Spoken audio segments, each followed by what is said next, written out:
our next candidate that we get to meet is Solomon Ortiz Jr. Solomon Ortiz Jr. is a candidate for Texas House District 34. He is running for an open seat vacated by Democrat Abel Herrero, who is very dear to us.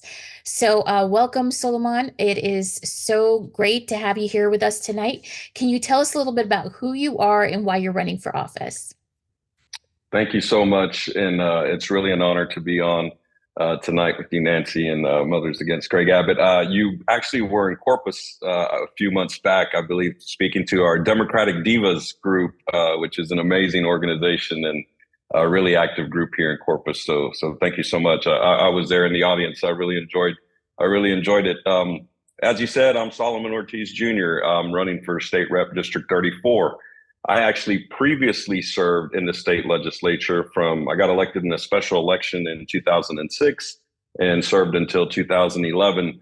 I served with Abel Herrero, and I've been out of politics, or rather elected office, for a few years. And to be honest with you, I didn't know if I'd ever run for office again. And so when Abel announced his retirement, I started getting some calls and talking to people, and quite frankly, just with everything that's going on in our state. We've been talking about it tonight. It's really, shocking. I talk on the campaign trail how, the Voting Rights Act, Civil Rights Act, 1964, 1965. Here we are just 60 years later, not even a lifetime later. And it seems as though we're going backwards in our state. And so, one of there's just a laundry list of issues, right? I mean, whether it's healthcare, access to healthcare, vouchers and education, energy, the list goes on. And it just seems like there's no accountability to all the antics that Greg Abbott's been doing and Republican leadership's been doing.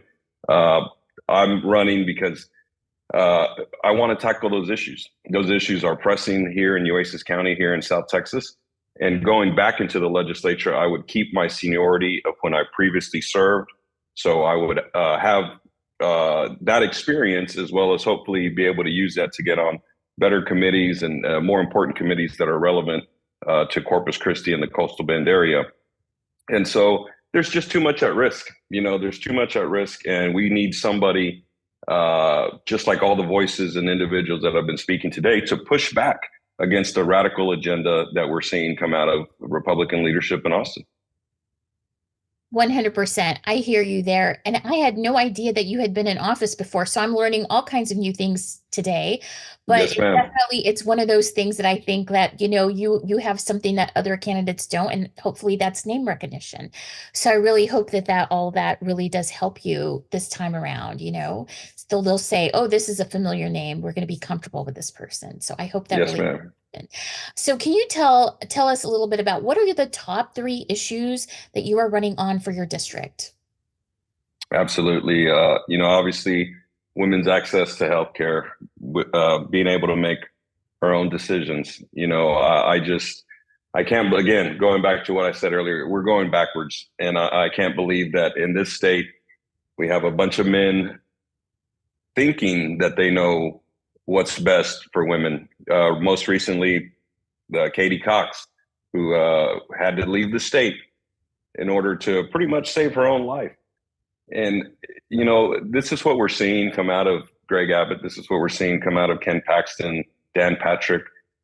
So access to healthcare, a woman's right to make her own healthcare decisions, is a top priority. Education. I actually was a former school teacher. One of my jobs out of college, I taught, and I always tell people it was one of the hardest jobs I ever had.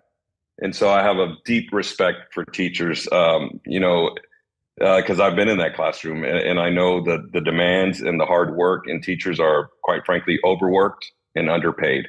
And that is something that it's really a shame how we've seen record budget surpluses here in the state of Texas.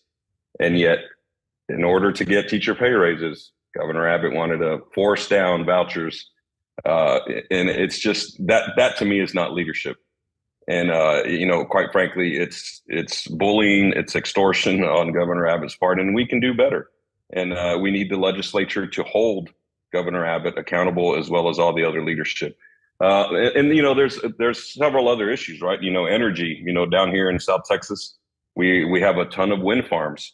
Last legislative session, the legislature got rid of all incentives and subsidies to expand wind farms, but yet instead passed money to push more traditional gas and electric power plants. Again, we're going backwards in this state. There's a laundry list of issues. I hope to bring my experience and my past service and my relationships to get things done, quite frankly, for District 34, just because there's so much work we need to do. And I'm excited to get to work for the folks, God willing, with everyone's vote and support. Well, I hear you there. So for those of you that are not familiar, there's a lot of energy industry in the Corpus Christi area. It's very important and very much a part of just the community and the surrounding area community. I mean, the oil industry, there's just so much energy that happens in that area. So for those of you who are not familiar, so can you tell us really quick, Solomon, where can we find you and how best can we support you right now? Absolutely. Just my name, SolomonOrtizJr.com. That's my website. On there, you can request yard signs. You can also make a donation. You can also contact the campaign. Our phone number is 361-631-0006. Our email address is ortiz4texas@gmail.com. But again, you can also contact us through the website. And then we're on social media, Twitter, Instagram, Facebook, at SolomonOrtizJr.com. So it's all pretty simple. It's all pretty much my name, easy to track me down. And, we're asking for everyone's support. Down here in South Texas, we've seen over time, the Republican infiltration here, quite frankly, into South Texas, and a lot of seats, a lot of local offices, whether they be at the more local constable, county commissioner level and on up. You're seeing Republicans starting to take over many of these offices, and I need the public support. So please visit my website, visit me on social media, see what I'm up to. I'm very, I'm on there a lot, right? So you can really see where I'm at in different events that we're attending. So I ask for y'all support and your vote, especially District 34. Yes, thank you. Thank you so much for taking the time to meet with us tonight. Corpus Christi is, for those of you all that don't know, Corpus Christi is one of those areas that has been turning redder, and we really do need to put a little bit more attention in that area to make sure that, it starts turning blue again. So it's very important that we pay attention to the Corpus Christi area. So thank you so much. Thank you. Yes.